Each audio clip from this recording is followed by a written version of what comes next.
मोहल्ले में नो देवियों की तलाश है। वारे वाह इंसान, तू तो कितना महान है। नमस्कार, आज मैं संजू दिग्विजय मेमोरियल स्कूल की तरफ से बेटी बचाओ बेटी पढ़ाओ पर अपने विचार रखना चाहती हूँ कि बेटी जिसके पैदा होने पर बस खुदा राजी, मोहल्ले वाले तो उसे पैदा होते ही दफना देना चाहते हैं, और अगर वो जिंदा रह भी गई तो ये समाज उसे रोज दफनाता है। ये बिगड़ गई लड़की, इसकी माँ की गलती है, इसको अच्छे संस्कार नहीं दिए। आज ख्वाब देखेगी, कल को अपना हक मांग लिया फिर तौबा तौबा, लड़कियां ऐसा थोड़ी ना करती। अगर कोई पिता अपनी लड़की को आजादी दे भी दे तो ये समाज कहेगा आज अपनी मर्जी करने देना इसको, कल को सर पर बैठ गई फिर आज साइकिल चलानी है, कल को अपना हक मांगे। छोड़ो सब छोड़ो, खुदा ना खासा जायदाद में बराबर का हक मांग लिया फिर क्या होगा? नहीं, ये बगावत तो रोकनी पड़ेगी। लड़की है तो जी जी कहने की आदत डालनी पड़ेगी, क्योंकि सवाल एक लड़की से तो उसके पिता की और पति की इज्जत जुड़ी है ना।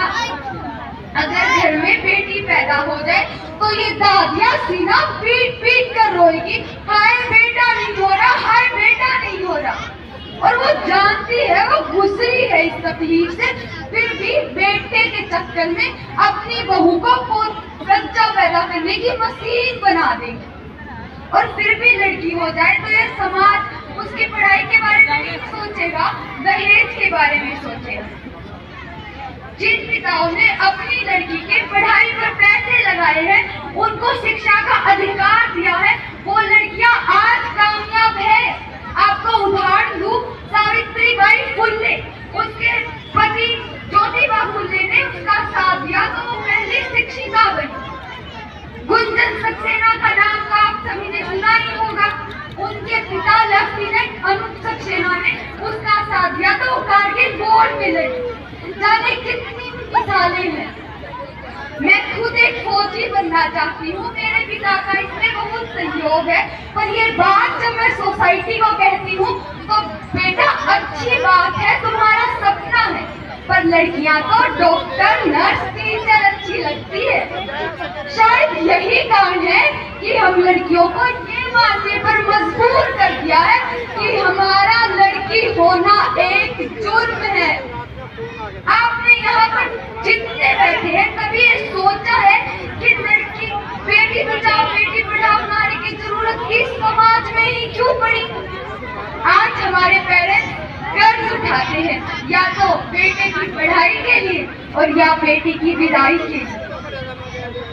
हमारी सोसाइटी में सबसे बड़ा टाइटल है आज्ञाकारी, जो एक औरत को दिया जाता है, चाहे वो बहू हो या बेटी। आज हम लड़कों जैसे कपड़े पहन सकते हैं, लड़कों जैसे बाहर निकल सकते हैं, इसका मतलब ये नहीं है कि जेंडर इक्वालिटी आ गई।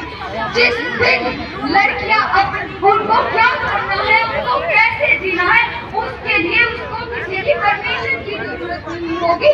जिस दिन उसको क्या करना पसंद है, क्या पहनना पसंद है, उसके लिए उसको किसी सर्टिफिकेट की जरूरत नहीं होगी, उस दिन जेंडर इक्वालिटी आएगी। अंत में मैं अपनी वाणी को विराम देना चाहूंगी और इतना ही कहना चाहूंगी, जिस दिन लाखों दिन हो मैं अकेली बाहर निकल सकूंगी, जिस दिन मैं लड़कों से ऊपर हूँ तो लड़के मुझे सम्मान देने में नहीं कतराएंगे, उस दिन। और जब मैं कह सकूंगी कि मेरी पहचान बस मुझसे है, उस दिन ये नारा होगा, लड़कियां बढ़ रही है, लड़कियां आगे बढ़ रही है। जय हिंद, जय भारत।